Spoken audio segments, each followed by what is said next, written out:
ಇತ್ತೀಚೆಗೆ ಸೂಸೈಡ್ ಅನ್ನೋದು ತುಂಬಾ ಹೆಚ್ಚಾಗ್ತಿದೆ. ಏನೇ ಕಷ್ಟ ಬರಲಿ ಬದುಕಿ ತೋರಿಸ್ಬೇಕು. ಹೇಳೋದು ಈಸಿ, ಬಟ್ ಅನುಭವಿಸೋರ್ಗೆ ಮಾತ್ರ ಆ ನೋವು ಗೊತ್ತಾಗುತ್ತೆ ಅನ್ನಬಹುದು. ಏನೇ ಆಗಿರ್ಲಿ ಸೂಸೈಡ್ ಒಂದೇ ಪರಿಹಾರ ಅಲ್ಲ ಅನ್ನೋದು ನನ್ನ ವಾದ. ನಿಜ ಹೇಳಬೇಕು ಅಂದ್ರೆ ನಮ್ಮ ಮೇಲೆ ನಮಗೇನೆ ಯಾವುದೇ ರೀತಿಯ ಹಕ್ಕಿಲ್ಲ.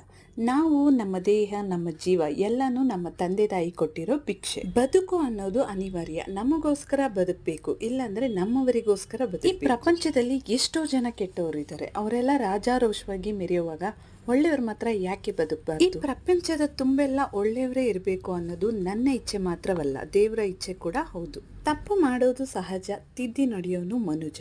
ಗುರಿ ಇಲ್ಲ ಅಂದ್ರೂ ಪರವಾಗಿಲ್ಲ, ಒಳ್ಳೆ ಗುಣ ಇದ್ರೆ ಸಾಕು. ಒಳ್ಳೇದ್ ಮಾಡಕ್ಕಾಗಿಲ್ಲ ಅಂದ್ರೂ ಪರವಾಗಿಲ್ಲ, ಕೆಟ್ಟದ್ ಮಾಡದೇ ಇದ್ರೆ ಸಾಕು. ದೇಹಕ್ಕೆ ಮಾತ್ರ ಸಾವು, ಆತ್ಮಕ್ಕೆ ಸಾವಿಲ್ಲ ಅಂತ ಶ್ರೀಕೃಷ್ಣ ಭಗವದ್ಗೀತೆಯಲ್ಲಿ ಹೇಳಿದ್ದಾರೆ. ಸಾಯುವ ಮುನ್ನ ಒಮ್ಮೆಯಾದರೂ ಯೋಚಿಸು, ಸತ್ತ ಮೇಲೆ ಸಾವಿರಾರು ಬಾರಿ ಯೋಚಿಸುವೆ ಬದುಕಬೇಕಿತ್ತು ಎಂದು.